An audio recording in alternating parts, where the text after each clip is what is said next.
All of the food we eat and much of the clothing we wear comes from plants and animals that are raised on farms. Farms are different in type, in size, and even in name.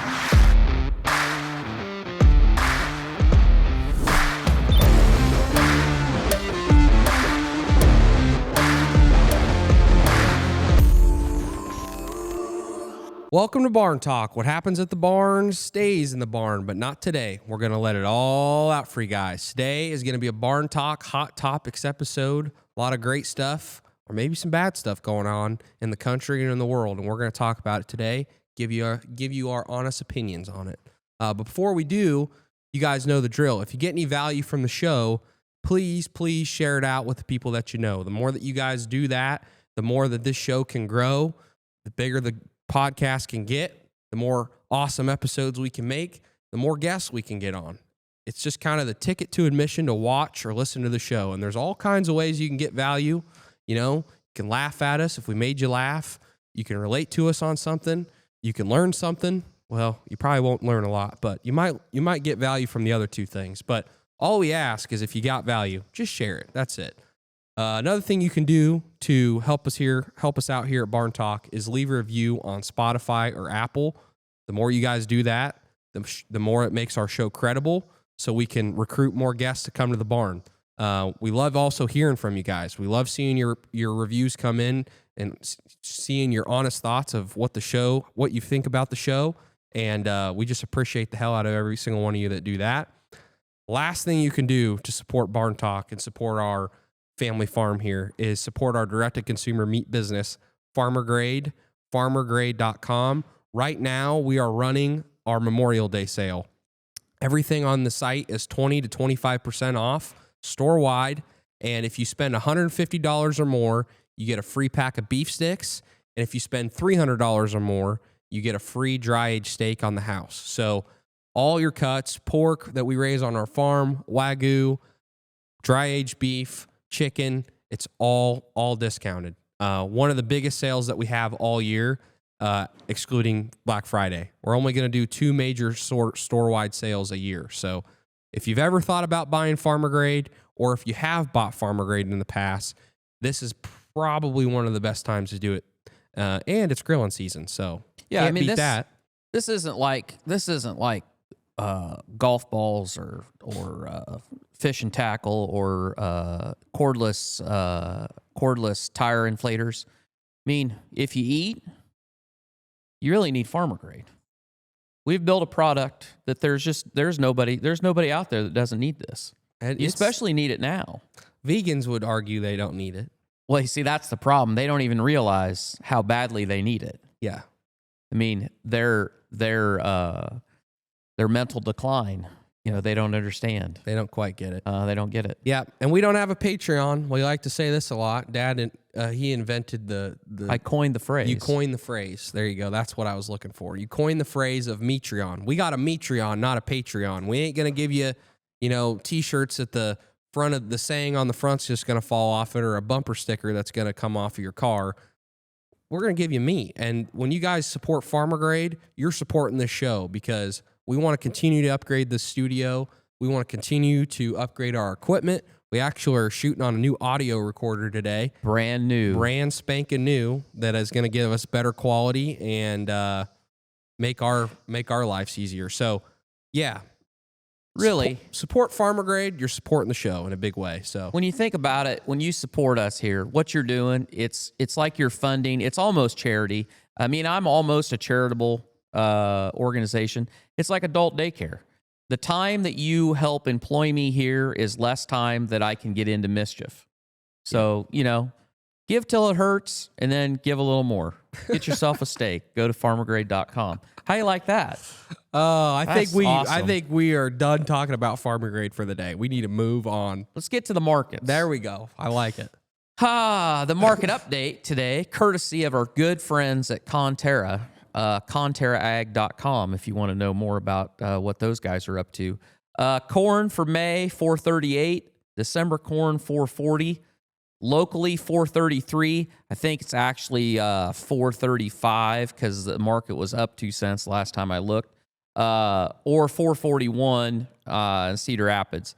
Beans got freaking hammered yesterday. I don't know exactly what it was that sent them. I guess bean planting is at a record rate. Weather's been perfect for getting planting in around the countryside. We've been done for 2 weeks, and the trade thought that we were going to get more bean acres because planting went so well. And I don't really know how that works because all the corn's planted. So I don't know anybody switching acres, but it doesn't matter.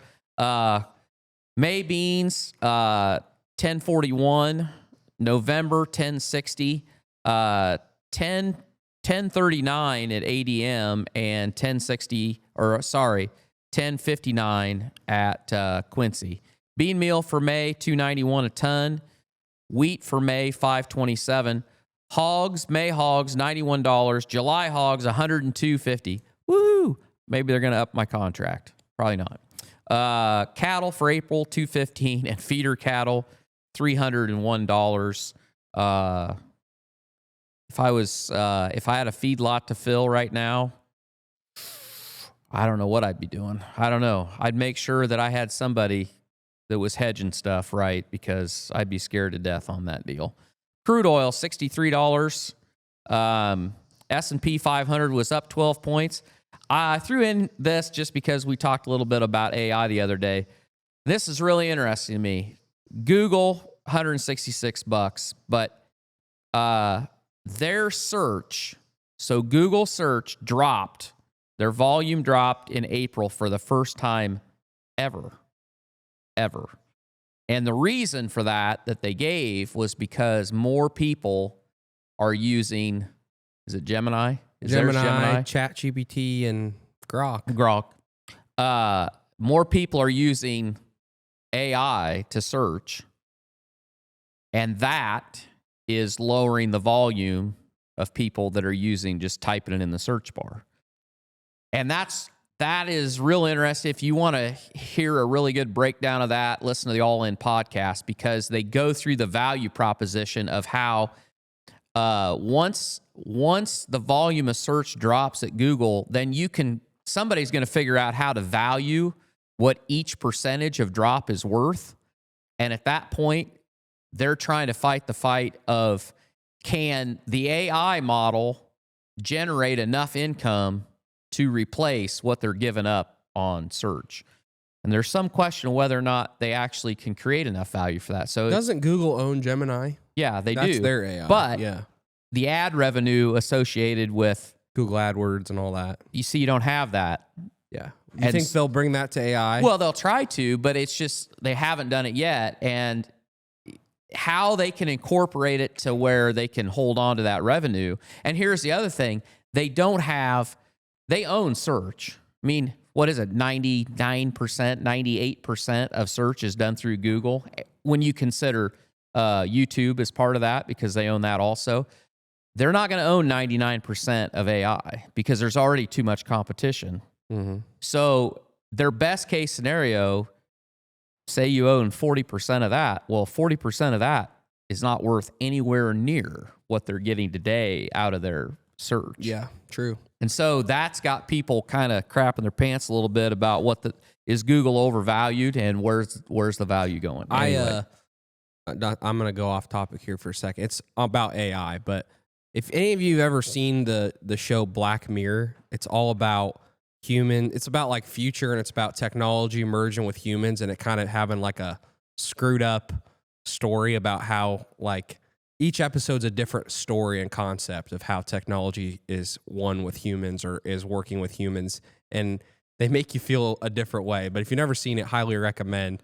But there's one episode in there where this woman, I think she gets in a car accident or something, and she's like brain dead. But then there's this company that's able to turn her brain back on, and it's like an AI plant, and her brain is literally working because of this thing that's in her brain. But like halfway through, like there's a catch with them signing this on and saving her life and putting this in her brain. She starts saying ads. Oh my gosh. She's a teacher, and she'll start saying ads out of nowhere, and she'll like reading her brain will shut off, and she'll go into ad mode and start reading ads. And that's like the catch of them saving her life. Saving her life, yeah. And I was just like that when you talked about AI getting integrated with ads, that instantly went to my mind. But yeah, I hope. I mean, there will definitely be ads on ChatGPT or Grok. Oh yeah, you know it's coming because everybody runs ads now on everything. But we need less ads, not more. Yeah, less ads for sure. 100%.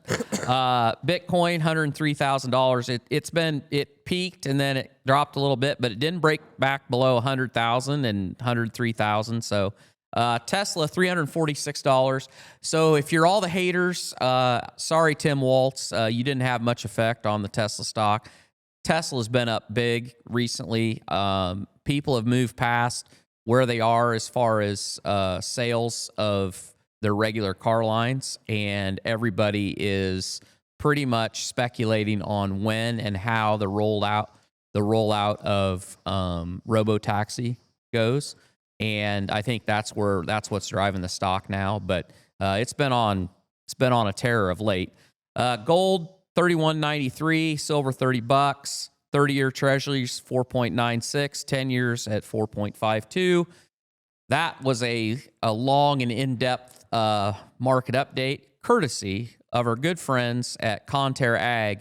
If you want to learn more about what they can do for your operation, contact them at conterraag.com. Nice.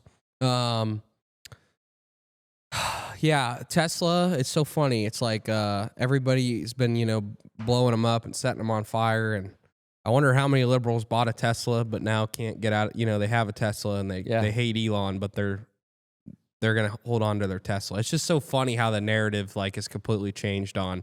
Everybody was pro Tesla that was on the left, but now it's like the devil. And there's probably some liberals that bought a Tesla and their friends now probably are like, they're the running joke. Yeah.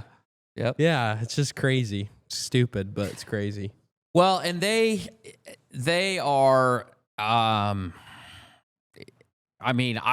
you've heard me go on. I haven't gone on a Tesla rant quite a while, but where they're positioned. Sorry, I can't make my mouth work right today. Where they are positioned as a company, they're kind of right at the bullseye of all the forces that are moving as far as AI, robotaxi, autonomous driving, and then robots. And they are going to be a force to be reckoned with, no matter what. And the car sales, I feel like, when we look back 10 years from now, auto sales will be a very small percentage of what they do. And then throw in their SpaceX. There's still a lot of speculation that at some point, X, which is Twitter, Tesla, and SpaceX all merging together to form one company, because both of those, SpaceX at least, is still private, and it's a juggernaut. So I don't know. I don't know what's gonna happen. I don't think it's that out of the realm of possibility, because think about Apple. When they came out with the iPhone, that was their big moment. But Apple has become so much more. And I don't know if iPhone sales are the thing that is driving the most revenue for them now, or if it's the Apple TV subscription, or it's all the apps and the App Store and Apple Music. And they have they're dominating. And it's not because they're just selling the hardware anymore. They're selling everything else on your phone. They're selling entertainment. They're selling music. Yeah. It's like, and then you got all the hardware too with with the MacBooks and the desktop computers and the iPhones and the iPads. But it's I'd be curious. I don't know that. I'd like to know, what makes Apple the most money now? I think it's still the phones, but the phones are dropping off pretty fast. And they are seriously behind when it comes to AI. Think about this. Siri was the first kind of AI, and she sucked. She's always kind of and sucked. She still sucks. They've never been able to make it better. You would think that they were far enough down the road that their AI would be impressive but they've never been able to get over the hump. All of that said, especially if them phones are listening to you, because I mean, she should be collecting all the data in the world. Exactly. Because I mean, I don't know what this percentage of that is, but most people have an iPhone. Yeah, in the United States. Yeah. I'll give you an interesting. I don't think we've talked about this, but I read a really interesting article yesterday because Clay actually brought this up to me, and I think he read about it maybe. But Apple is actually sitting at they're at a really interesting spot because the one person or the one company that could completely upend not only phones but AI too is Meta. And the reason is because they are putting all their eggs in the basket of the glasses, the wearable glasses, and they kind of suck right now. So the battery life's not very good, and the integration isn't very good. But when you think about the possibility, if you could get really good AI in a wearable product like glasses that actually would allow you to just leave your phone. So in other words, you know, it's your Jarvis. Like you can video call off your phone. You can receive calls through the glasses. Jesus, it's going to be Ready Player One. Well, exactly right. But think about the disruption of that. If you can do that, like you could screw the phone market. And everybody's like, nobody ever thought that we'd get away from these phones. Here's the thing, though. Well, everybody, it's like who's the guest that we had on that talked about the time watch in your pocket? Nobody wanted to make the change. Oh yeah. To an actual watch on your wrist because everybody loved something to fiddle with in their pocket, and they liked the pocket watch. Yeah. So they wanted to keep the pocket watch, and they didn't really adapt to the wearable watch on your wrist. I think that was Jake, wasn't it? Yeah. I think it was Jake. Yeah. And that transition to a watch that you wear on your wrist versus a pocket watch was a hard one, and it wasn't very fast because of that. But how many people do you think will actually want to wear glasses? I don't know. I just think it's an interesting. They got to make glasses look pretty fucking kick ass for everybody to start wearing them. Because some people, I look like a dweeb if I had glasses. I think the Ray-Ban Wayfarer is the best pair of glasses ever made. I guess sunglasses is another thing. Yep. True classic. Yep.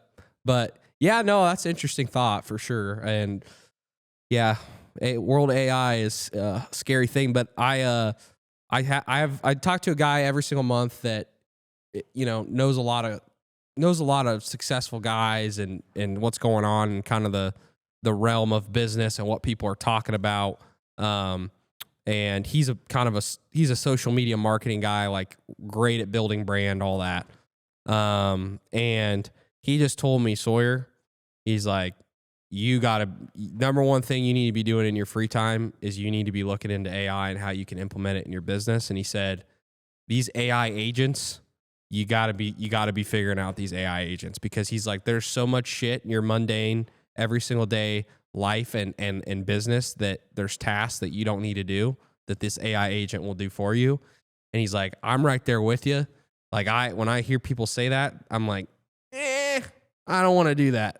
I don't want to do that. But he's like, I'm hearing that from every single person that you got to get on it.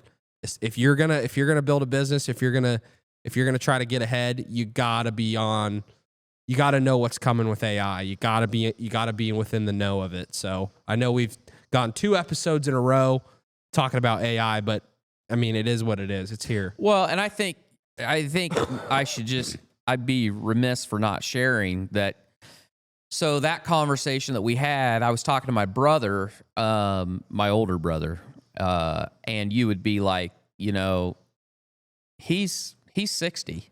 So, I mean, you don't think about me being very techie, but, you'd think about him being even less techie. However, in their business, they're using Microsoft, what is that, 360 Copilot?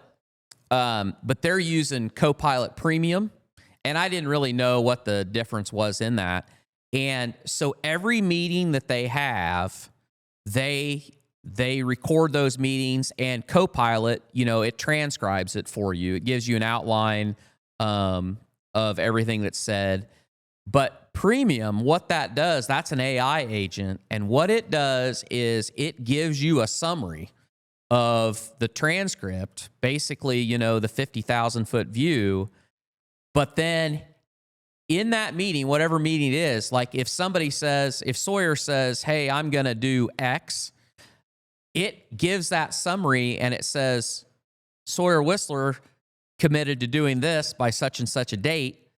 Then it turns around and it emails Sawyer and says, yeah, by the way, you committed to doing this by such and such a date. And, whoever ran the meeting gets that. Everybody gets that. The level of accountability and clarity that they get out of that is just insane. And then he said to me that they are using agents, like he uses agents or uses an agent to help him with prioritizing his sales calls, and they have a set of metrics, and they're paying somebody for that technology now. But now then they're going to start building their own.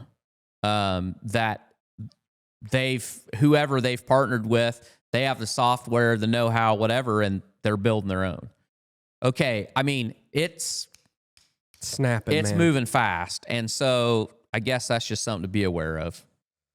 Yeah, it scares you because, when you're a small business, like I think about farmer grade, it's like, I don't know how much AI is getting implemented in the meat business, but I'm sure it's happening. And, the big boys, they can invest in somebody developing their own AI. I mean, that's what all the big companies are doing, is investing in building out their own AI program software within the company. Yeah. That's their own, and that probably can do more than what's just offered to the public because it's going to be custom built. And that's just like, damn, I can't afford that. I don't know how to do that either.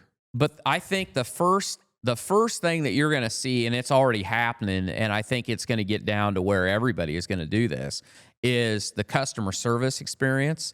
So one of the first places that AI is really changing that is today, people do not want to call somewhere and get an automated customer service. They want an AI. They want a customer experience where it's like a conversation. Yeah, I wouldn't say they want an AI, but they want a real person. But they want the experience of a person, but they ain't getting a person. They're getting an AI. Yeah, and some people are doing that very, very well. And then the earlier versions were not very good. But more and more and more of that is going to move that way. Mm-hmm. And these offshore call centers are going to be the big loser in that because your call's not going to get transferred to India. It's going to be an AI. It's going to get transferred to a server. Have you seen these drive-throughs with AI? There's like I've seen TikToks of people going through Wendy's or people going through McDonald's, and it's past a certain time at night and the AI takes the order. Oh, really? But it's not very good yet. No. People are like trolling the fuck out of it, Yeah. But yeah, that begs the question of the fast food industry. What's that going to look like? I know McDonald's they've been playing around with the idea of having a fully autonomous McDonald's operating with like nobody in there besides machines and robots. And so that's a scary thought too. But anyway, there's we say this every time, but guys, it's something that you gotta be in the know about because it's moving like a freight train, and you're gonna get displaced if you're not aware of it, or you're I don't know. It's just one of those things. I know a lot of farmers listen to this, but anyway, you can run your business more effectively or use your time more effectively to help you achieve more and do more. I think that's valuable, and the tools are out there. You just got to go look for them. I mean, I was just spending time on YouTube yesterday looking up what AI agent even meant. How do you do it? What is the difference? What AI agents do I need to have? Do I need a custom built my own? Like, you just need to start searching and asking questions, because that's how you're going to find out, and you're going to have to implement it. So Just a little bit of time spent with a little bit of search and use, and then use chat. I mean, I'll tell you a great example, not to beat this horse anymore, but I just asked Gronk the other day to help me. Yeah, Gronk. You asked Gronkowski? No. Grok. Sorry, not Gronk. Yeah, I could ask Gronk, but yeah, he wouldn't be much help. Grok. Sorry. About grain marketing. About basically what I asked it was, I asked it how I market my grain ahead of my crop when I have crop insurance and say I have a loss. So in other words, I've hedged my corn, I've sold corn on the board, but then I have a weather failure and I have crop insurance. Like I've had people explain this to me many times, but it's always kind of like it's hard to wrap your head around. Anyway, I asked that question and the answer I got was very detailed and very easy to understand. I was like so impressed about how good of a job it did explaining that. Mm-hmm. And so, yeah, you spend a little bit of time, you can be the most knowledgeable AI person on your cul-de-sac. Real easy like. So, anyway, what else? Are you going to are you for taking the plane or not taking the plane? I mean, I think it's such a stupid fucking story. I think it doesn't matter. Like it's just another one of those things that they're trying to come at Trump for. And I mean, it's, on the bright side, people say, "Oh, it's going to save taxpayers, save taxpayer money. We're not going to have to pay for a jet." But on the same time, like supposedly he's done business over there with golf courses and shit like that, and people are thinking he's getting grease and bribed, and who knows, he could be, I don't know, but again, I don't really give a shit. It's kind of like just one of those things that I don't think really matters all too much. Do you know who looks the worst out of the whole deal? Who? Boeing. I mean, honestly, I think we should probably talk about what this even is, because some people might not even know. Okay, so Donald Trump has been in the Middle East. His first stop was in Saudi Arabia, and was it in Saudi Arabia or was it? Saudi Arabia, and then he went to Qatar.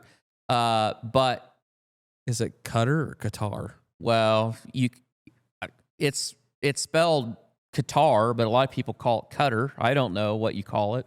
It's a small country in the Middle East that has a shitload of money because they have oil. But anyway, they offered the United States. Now everybody says, "Oh, they offered this to Trump." No, they offered it to the United States. So the United States would be the beneficiary, and the Air Force would get this jet, a $400 million 757 Boeing 757 that they had retrofitted basically as a replacement as Air Force One, because Air Force One is the newest one that they got. Those two came when Ronald Reagan was president. So 85, 87, something like that. And two new Air Force Ones were ordered during the first Trump presidency, and they are 7 years ago. And no estimated time arrival. Boeing, this is something a lot of people don't know, but Boeing builds planes. However, the planes that they build, they are nothing like what you see when you get on an airline. They are an empty tube. They build the plane, and it has the avionics in it. The motor, the engines on it, pretty much it. That's all it is. And then there's companies that actually finish out these planes for airlines. So when Boeing pledges to build Air Force One, and you need two of them because you got to have a spare, they're building those in-house, and apparently they don't know what the fuck they're doing. It took them 7 years and they still don't got it. Oh, and they don't have it done. And so to me, I think this whole thing was kind of a troll by Trump, basically saying, well, screw you guys. I want a new plane. And obviously you can't get it done, so I'm going to take this from these guys. Because now then you can bet your ass Boeing is scrambling, and they're like, we got to get these done. And I cannot find this story, but I swear I saw somewhere that Boeing pledged that they were going to have the first Air Force One done by 2027. And that came out like days after this They whole finally got broke. a timeline going now. And I don't know if that's true or not. But it does, to me, the whole thing is it makes Boeing look bad because it's like you're supposed to be... Took 11 years. Yeah, I mean, you're supposed to be the gnats or the cat's ass on these, technology and building these planes. And then you don't forget Boeing owns Raytheon, and they acquired the Skunk Works. So the F-35 and do they own Lockheed Martin? I don't know, but they're big in the defense business. And it's like you can do all this tech, but you can't build Air Force One. Because let's face it, it's not like it's a plane, it's a commercial plane that they already built. It's just a matter of them finishing it out to the specs of the government, which I realize Air Force One, the performance of it and the defense capabilities of it and all the stuff that nobody knows about, that's all top secret. And it's probably got some pretty cool shit on it. Yeah, it's got a lot of cool shit in it. However, this is what you do. So what do you think the coolest thing that is on Air Force One that is on there that we don't know? I think probably one, what its actual capable speed is probably a lot greater than what people know, and the level of countermeasures as far as if it's attacked by anything. Does it got flares, you think? Oh no, it has all that. Do you think it's got guns on it? Oh, Secret guns? I'm sure it does. You think it Hell, can it launch might have missiles? the new one might have a laser on it. Maybe it's got a laser. I don't know. No idea. Do you think it's got an eject pod that's like a straight up Have you not instructable pod that they just put the president in worst case scenario? Have you not seen Air Force One with Harrison Ford? That's what they do. They put him in the deal and eject him out the back. It's been a long time since I seen that movie. Yeah. I was young. Actually, though, he doesn't actually get in. He crawls out of it. They think that he's left, and then he sneaks around. Well, you spoiled it now. Basically, he was the model for Joe Biden. Yeah. I mean, that's what Joe would have done. Maybe they have a clone of the president on the ship at all times. Maybe. For some of those kind of maneuvers. Heck, They sent him out of pod so they all, you're really the getting off. attackers deviate to go follow the pod, but little do they know he's actually still on the plane. I don't know. I thought that was kind of one of those fun ones that we could go down the rabbit hole, but I think you could. I don't know if it has. It probably has tactical nuclear weapons on it. Who knows? Who knows what's on it? There's a lot to unpack with that trip to the Middle East of Trump. So, they played it up for. I thought it was very interesting. All of the business leaders that were with him over there. There was a pile of people over there. And I thought that was pretty impressive because what that really did to the Saudis and to the rest of the countries that he visited, it really showed him that, like, the U.S. government and our businesses are kind of aligned. Now, whether they really are or not, I don't know. But the appearance of that, I thought, was pretty impressive. And I don't know. I hope that the trade deals that we announce going forward I hope they do announce one a week, because they did the deal with the UK, with Britain, and then he flew over to Saudi Arabia. yeah, what's that all entail? Do you know? So one thing that I thought was the most interesting was that the baseline, no matter what we do on the amount of imports they have and American products getting into the UK, all exports from the UK to the United States have a minimum tariff of 10%. And that's one of our best trading partners. So to me, what that signals is that the United States Treasury going forward is going to have a new line of income that we have not had in the past. Because if you think that somebody like the UK is going to pay a bare minimum of a 10% tariff on any items they import in the they sell in the United States, Well, then what's somebody like China going to have, or somebody like, South Korea or whatever? So if that is their intent, that every country is going to pay a minimum tariff to have access to our markets, that's a huge amount of income that the United States could realize, which we need, because you got to pay this deficit off sometime. Like, first of all, we got to get back to not adding to the deficit. So we're running a $2 trillion deficit, and the total deficit is how big? How many trillion? I thought it was remember. Wasn't it? Is it in the 40s? I don't know. It's big. Is it 40s? I don't know. You say something snappy, and I'll look it up. I can look it up. You keep going. So it's not a matter of, before you can even worry about paying off the deficit, you have to get the size of government and the level of income that the Treasury's getting to the point that you aren't running a deficit. 36.21 trillion. Yeah. Okay. There you go. So before you can even worry about paying off the deficit, you have to get government to the point that it's not adding to the deficit. And that would equal out to about $106,102 per person. Yeah. And I don't think any of us are probably going to hand that over. And not many of us have it to get anyway. So, yeah. Government should do what they need to do, get that shit paid off. Yeah, so basically, you can be on whatever side of the fence you want, but the truth is we got to spend less money and we got to take in more revenue, and nobody wants to be taxed. Everybody wants to fight about, the rich need to pay their share. Well, the rich already pay the majority of taxes in the United States, and half of Americans don't pay any taxes, and we aren't any.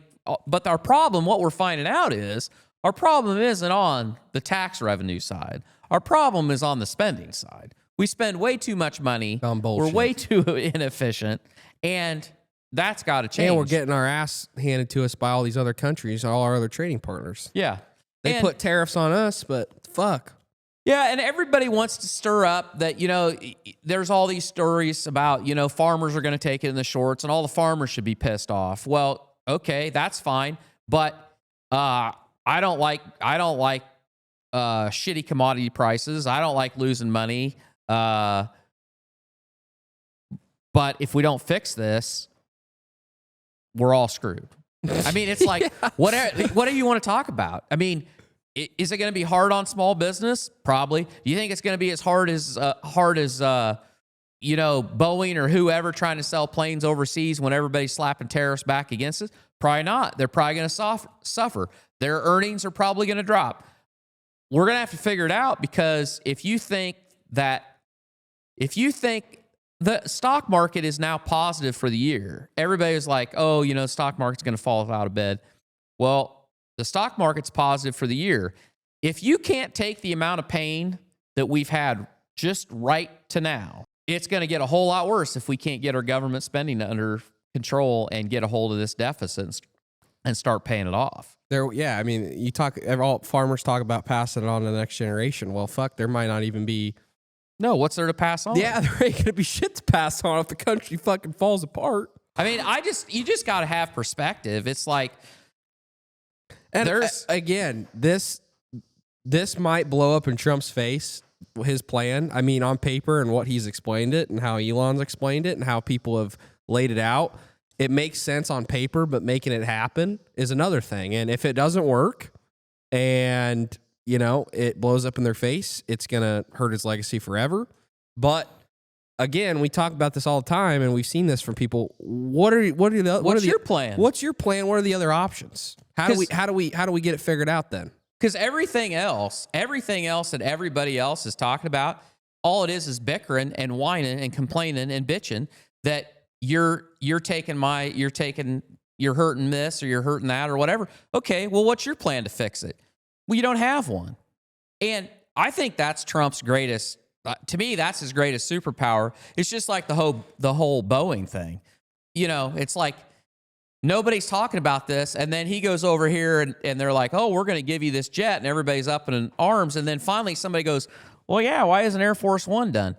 It's the same thing about the border. We were told for 4 years that, we need a new legislation to close the border.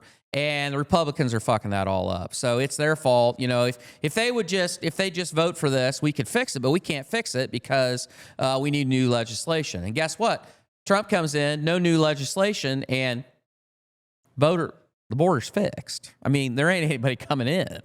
And it's just stuff like that all the time. It's like, where's your answer? If this is not the plan, come up with a better plan. But nobody can. And I'm not protecting any Republican legislator. I think that I would say pretty much every member of Congress, every member of the Senate, they should probably kick every one of them out. Just kick them all out. Like, I think as Americans, we should get a amendment to the Constitution that every 25 years, maybe more than that, but every 25 years, every member of the legislature should just be booted out, not be allowed to run for re-election, and a whole new batch brought in. But I mean, fucking term limits would be good on them. And also, if you get to a certain age, you're out. Yeah. You can't be in it. So and no insider trading and like legitimately tracking that. Like your husband can't just go buy this shit or your family sets up, what are those called? Trust? No. Oh, family office? No.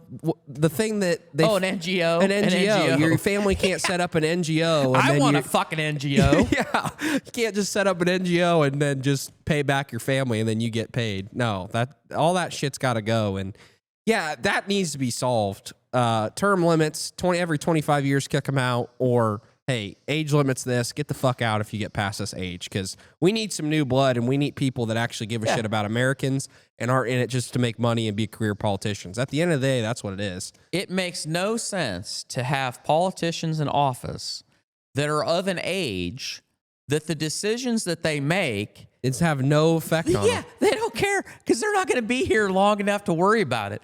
Dick Durbin's not running for re-election from Illinois. I hadn't heard that, but we heard that the other day. He's been in there for I don't know how long. Well, you know what? Gosh dang, I sure hope that they don't let Chuck Grassley run again. I hope they put somebody up. He didn't want to run the last time. Wasn't he 90? I don't know. I mean, he's freaking old. Yeah. And it's like, oh, yeah, everybody loves Chuck Grassley. I think he's a great guy. He should not be in the Senate. Yeah. It's stupid. I don't know. It's ridiculous. So anyway, yeah, if you haven't got a plan, it's fine. Everybody wants to sit around and throw stones. Trump is the man in the arena. That's it. Trump is the man in the arena. And everybody else, they are the people that are telling him how he could have done better, but they have no plan to do better. I mean, it is. That's it. Like, get out of the way. Let him have it. The best thing you can do is like put it all on him. Say, yep, we're going to let you do whatever you want. And if you fail, it's going to be all on you. Yep. I think he'd be fine with that. No, that's business. That's the market decides at the end of the day. People will decide. So he's got the plan. Let him work the plan. See how it pans out. Woo! Yeah. It's a lot better than what we had before. I mean, I'd rather have a president going out and doing shit and trying shit to fix shit rather than sitting on his ass and not doing fucking anything and being brain dead half the time, shitting his pants and fucking not being able to read lines and embarrassing us as a country. I'd rather have somebody that's powerful, that's doing shit, that's making shit happen, taking action, learning, and doing what he thinks is best. That's better than what we had before. And I guarantee it'd be better than Kamala. Her ass would have been a puppet too. Well, it would have been exactly what you already had. Yeah, the same group that ran Biden had run her. Yeah, exactly. Oh, yeah.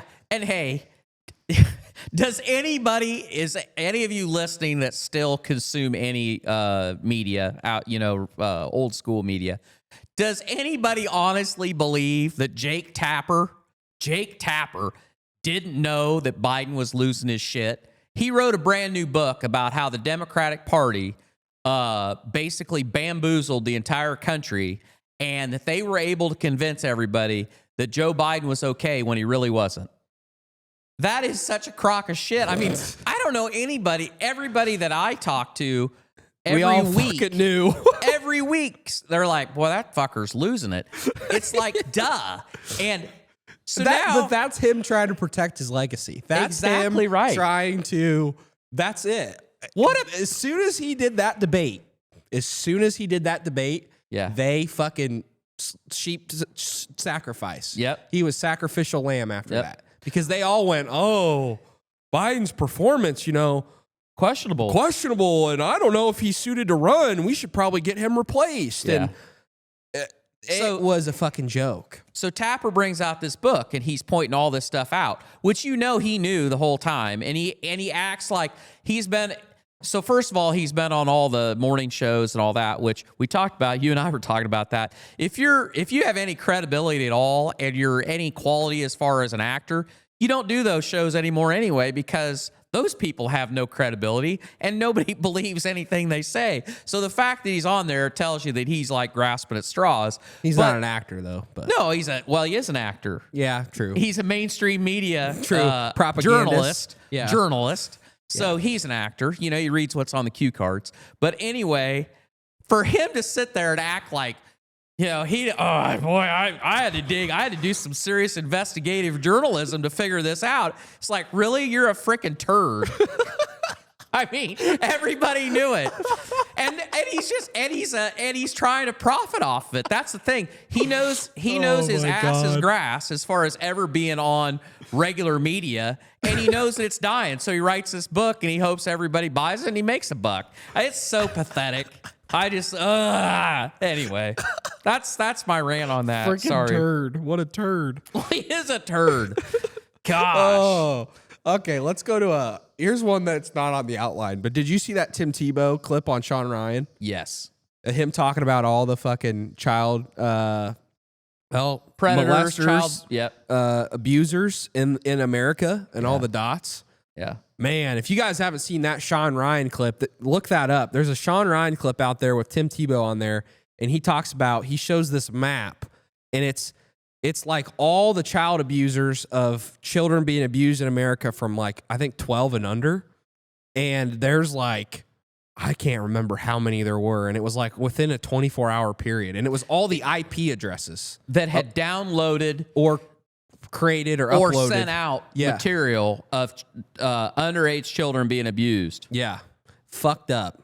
It's fucked up. And like, that's something that props to Tim Tebow. I mean, you can love him or hate the guy, but man, he is a stand-up dude. Like every single stage of life that guy's gone through, he has always been a class act and always stayed true to who he is. Yep. But now he's fighting against that, and he brought awareness on Sean Ryan about it, and man, that's something that our government needs to get off their ass and do something about that too. Yeah. Because that shit's throw their ass in the wood chipper. That's what Andy Frisella says. There's no saving those fucking weirdos. Yeah. Those pervs, they go to jail, they go to prison. You're not rehabilitating those people. Right. They're fucked.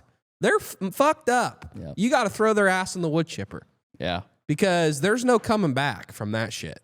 Yeah, that's a sad state of Your affairs. moral compass is completely fucking gone if you can ever have a thought or think and do that kind of shit. I mean, there's no fucking excuse for that. And those people, putting them in prisons, they deserve way worse than that shit. Well, I mean, and we got to do something. I mean, he's got an organization. I should know the name of it, but Tim Tebow is trying to fight against this stuff, and he's like, everybody wants to talk about it, but nobody wants to do shit about it. Because it goes so far up, it's so interweaved into all these organizations that there's people. That's the reason why the Epstein files, like everybody's like, why haven't they been released? Well, the reason they haven't been released, I think, is because every step of the way, there are people that are so intertwined in society that are involved in that shit that are again, they don't want it to come out. They don't want anybody to know what the deal is. So when you're like, I'm talking, whether you're talking FBI, CIA, local law enforcement, whatever it is, companies that do business with agency of the government, there's people in there that Or fucking they're into weirdos. that shit. Yeah. You just can't. It's bad. It is a bad deal. And, you know, if you ever listen to Real AF with Andy Frisella, he's got a really extreme view on these people. But he always talks about, you know, these people deserve public execution because you need to set a fucking example of, hey, you don't fuck with our kids. And if you fuck with our kids, you're going to be fucking humiliated. And we're going to make an example out of you for being a fucked up person. Like, because, I mean, that is one of those crimes that, I mean, that shit is like, everybody I think can agree. That shit is, you deserve way worse than death. I mean, you are a piece of shit. You are a piece of shit. And the fact that we have that much going on, I think he said we're third in live streaming, trying to get kids, groom kids through live streaming or posting that shit while you're live streaming. And then we're number one in, I think, the amount of people that are downloading that shit in this country. I think we're number one. That is fucked up. Oh. And you know what's crazy about that map? The East Coast. If you look at his map that he showed on there, the East Coast and Southeast are the worst. They're the worst. Yeah. When you get further out west, it's like better. And I'm not saying there's not people out there, you know, west, but like I thought that was so odd. Yeah. I thought that was so weird that it's well, like, I mean, your population is a lot greater there too, so as a percentage, it's going to be True. more. But true. It's a bad deal. Anyway, I want to shine some light on that because if you haven't seen that clip, go check it out because I think everybody should see it because it's. I mean, having Casey Maxted on here, I mean, you know, when he was, you know, working cases with children involved and it was, you know, part of that. I mean, he's seen some shit, and I mean, he was trying to say. I mean, he said it on here. You know, you got to be aware of what your kids are looking at, dude, because there are some fucking weirdos out there that will. You let the cat out of the bag because his isn't out yet. Well, we had a really good guest on. Yeah, you'll we got know a what I'm really saying. good guest. We got a really good guest on. I guess it just depends on which one of these release because it may come out before this one, it may not. But anyway, the guy we had on, excellent, and he talks about this very subject and about keeping your kids safe. And there's a lot of really good content out there right now in the podcast world. I would just say that episode with Tim Tebow on Sean Ryan is excellent. Sean Ryan's, I mean, he has had some really excellent guests. He's great. The All In, if you're interested about AI. And then I'll just tell you, I've listened to the episode. Joe Rogan had Jeremy Renner on. If you don't know Jeremy Renner, he was Hawkeye in Marvel. He is kind of his big break. Yeah, he did one of the Bourne movies, the kind of the updated one, but then he was in Hurt Locker. And Hurt Locker, I mean, that's some crazy shit. Man, that's a movie. But it was all about his recovery. So basically, he got ran over by his snowcat in his driveway in Lake Tahoe. And I don't want to spoil it for anybody, but I mean, he broke like 40 bones in his body. He has 20 plus pieces of titanium in his body. He's made a full recovery, but they spent a lot of time talking about perspective and about how he looks at life today and like what's important. And they talk about how, you know, all these things that he thought were really important to him. And in moments like that, you realize, no, none of that is. And that episode, I mean, it made me think just how blessed we all are. And, you know, he made the comment, it's like, every day you get up and something happens and it's a decision, you know, is this a bad day or a good day? And he goes, anytime I'm like, well, you know, this is a shitty day, I have that thought and then I think about, you know, being able to walk and not have to have somebody else wipe my ass. Nope, today's a pretty good day, you know, just crazy. And I think that's something I won't lie. Hold that thought, but when you're sitting in a hospital bed, I did. For those of you who didn't know, I was in a 4-wheeler accident when I was like, what was I 12? 12, and I ruptured my spleen, and I was in the hospital, and I I had to sit in a bed. I had to sit in a hospital bed for like 5 days. I couldn't get up. There is nothing worse than when you have to shit in a bedpan and piss in a catheter. Yep. It is like the worst. I hate that shit. I hated that shit. So, yeah.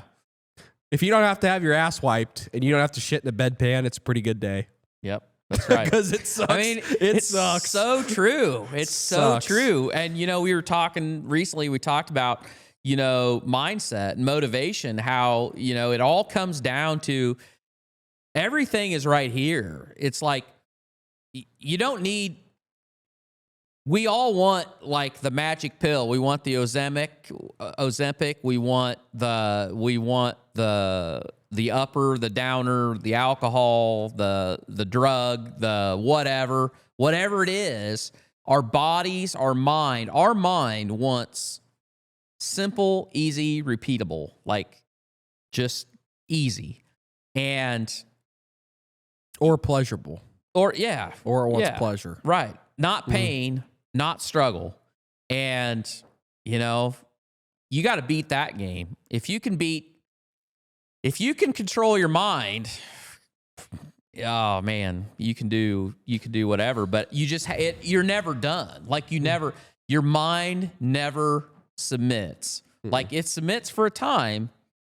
You can go, but as soon as you miss a day, you get soft, and you're right back, right back there. Talking about what's important, today is a pretty special man that I've met in my life. It's his funeral today, and it's actually Kat's grandpa, my fiance's grandpa. And you want to talk about the things that are important. This man has 25 grandkids.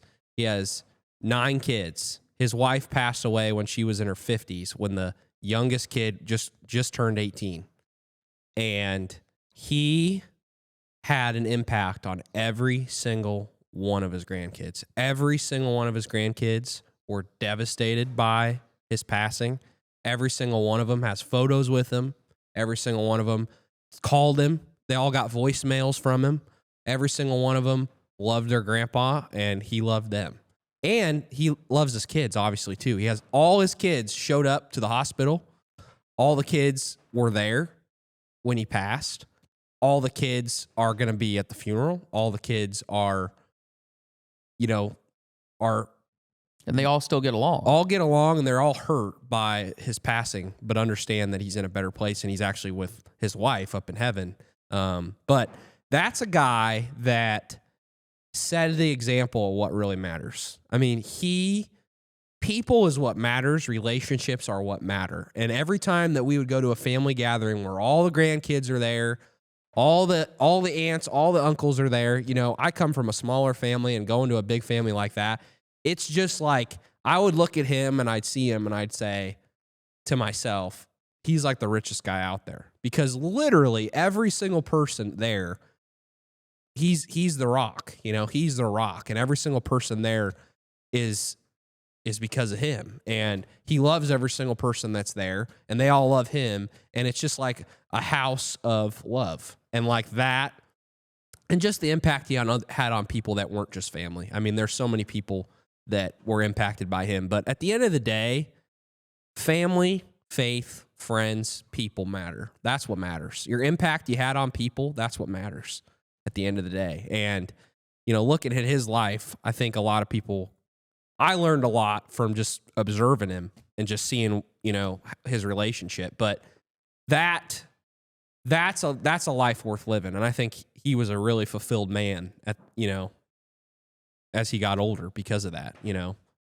Losing your wife's not an easy thing, but he did his best to attend everything and have a relationship with his kids. And I think he was pretty full by the end of his time. But anyway, that's just a good example of what matters, because we can all get caught up in, I'm guilty of it, getting caught up on the next milestone, getting caught up on the next number, getting caught up on the next goal and thing. But you know what?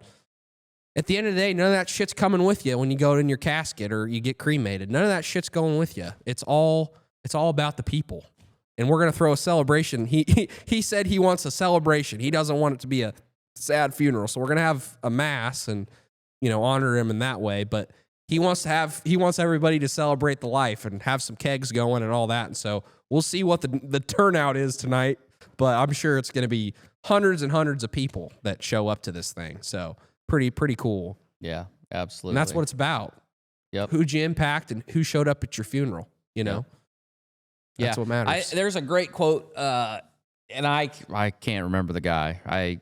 I thought I could think of it, but he said that his goal is to make a big enough impact on people's lives that the people that don't like him still go to his funeral because they feel like they have to, even though they didn't like him.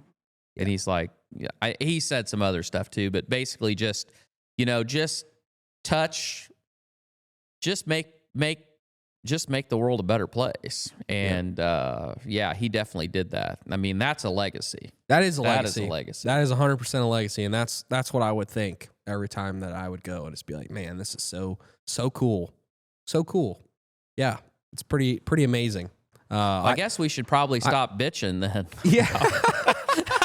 We pretty much spent 50 minutes bitching, and then we're going to give you some positivity. Well, hey, guess what? I like where we're at as in the country right now. I mean, I know it's not perfect, and I know Trump's not perfect, and maybe every decision he makes in his administration, it ain't going to be perfect. But at the end of the day, I think we're better off than where we were. And to me, I feel like the uncertainty of everything feels it's a little more it's not as rocky because I mean when Biden at the end, man, I think we all were a little concerned, like, dude, I cannot believe that this is real life right now. I'll tell you what, this is how good I feel about things. The other day I was in my local hardware store and they had ammo on sale and I didn't buy any. That's a good feeling. Normally there would have been a purchase probably, but I feel good. What about when meat's on sale? Oh, well, you should always, but yeah, I mean, it's the problem with meat is that one, it's always good to have on hand, but two, doesn't stay around. It doesn't stay around. Yeah. It doesn't stay around. Let's talk about, since we pretty much shot the outline to hell in a handbasket. We're not really going off. Kind of riffing.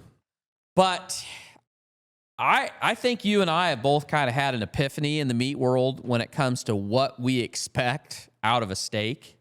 Oh, yeah. Yeah. And you can jump in on this, whatever you want. But so, like a week ago, Dad slammed the porterhouse on accident on the ground in the freezer when we were packing orders.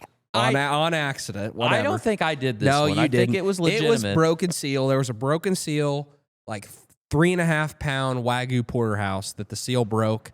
And, I have a feeling of like, damn, we can't sell this. This is not up to our standards. But at the same time, it's like, oh, baby, let's take this baby home and eat it. So it's conflicting, but go ahead. So anyway, Sawyer calls me and tells me he has this. And he's like, we should reverse sear this.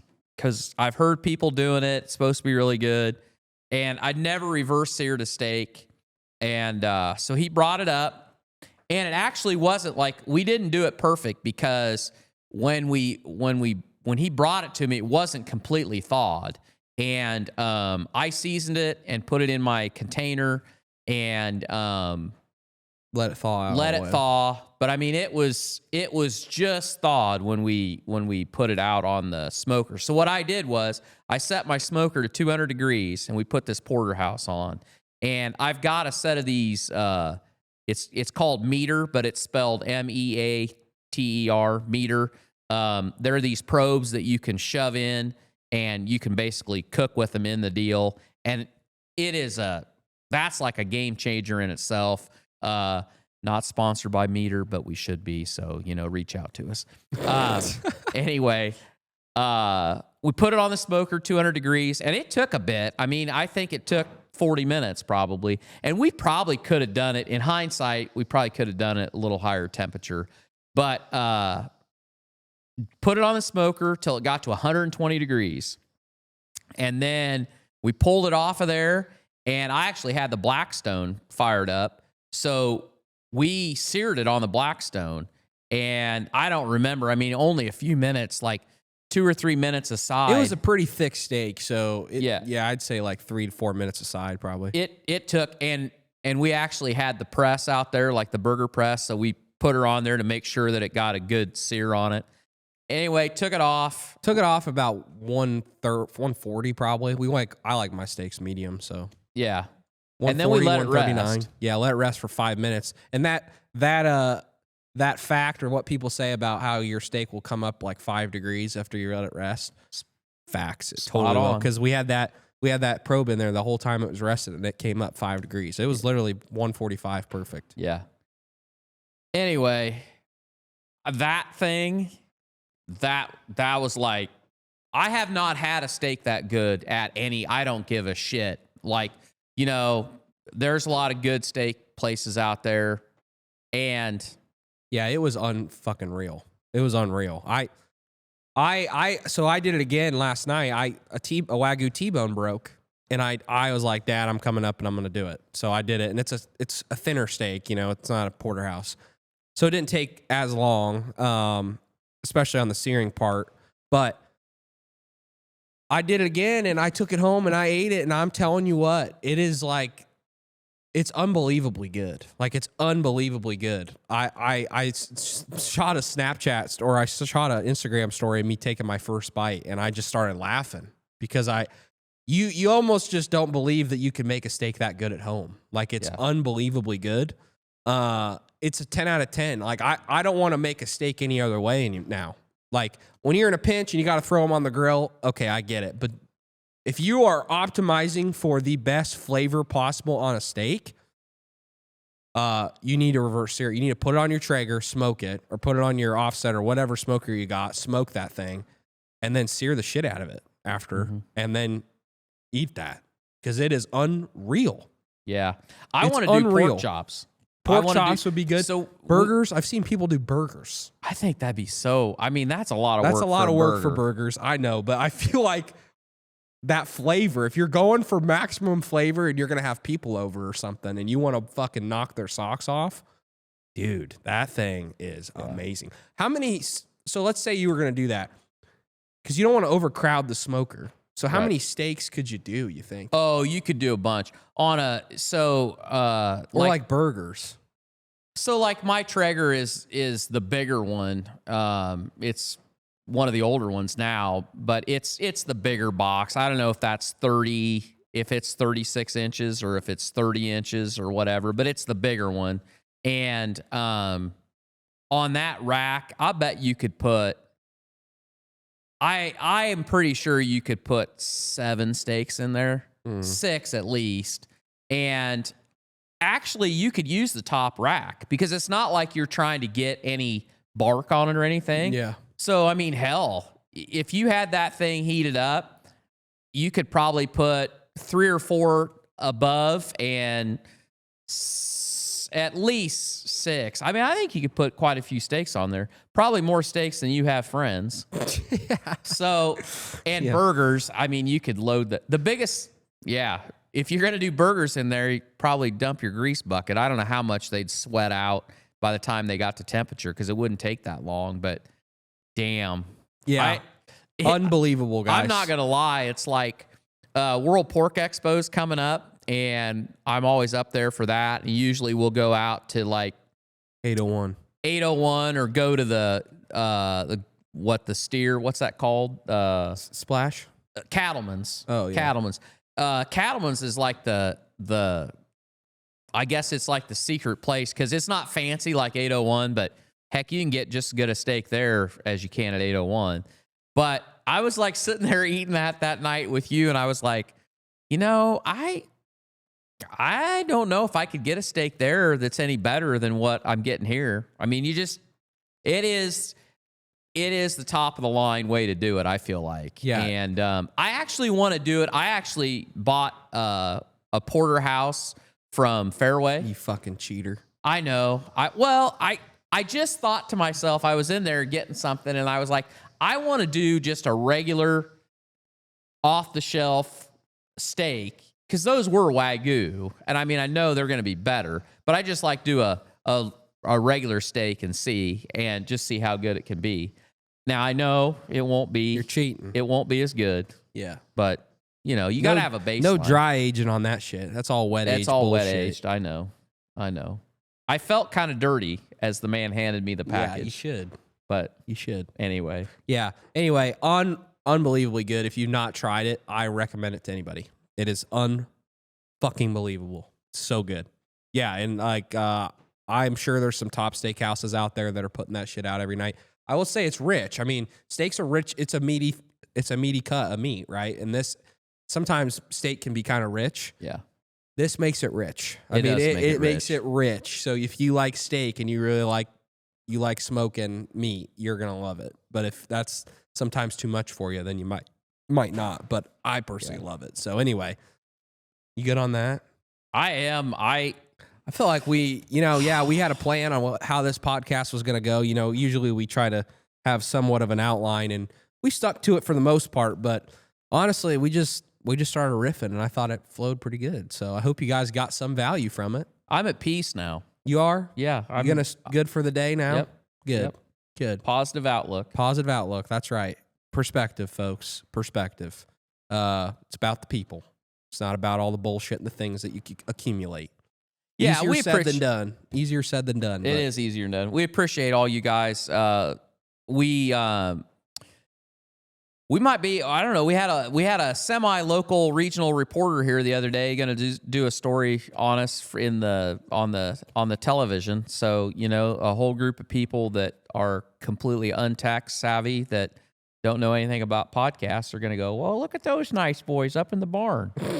So that'll be cool. Yeah, and that's big thanks to you guys, because none of the stuff that we're doing, none of the opportunities that we've had, none of the guests that we've had on could be possible without you guys tuning in every single week, watching and listening, commenting, sharing the show. So we appreciate the hell out of you guys, and we've said this before, but we do have some plans. We're working on figuring out some stuff to how to get you guys more involved in the show, and also just get more involved with how we can connect with you guys further. So be looking out for that. We're working on it. We're not close, but we're getting there. So just know that we are thinking about ways of how we can make this community stronger and have more impact and just do cool shit with you guys. So we love you. We appreciate you. Share the show if you got any value. Go to farmergrade.com if you need to get some meat. Best time to get it for the entire year. 25% off. We'll see you back here next week for another episode.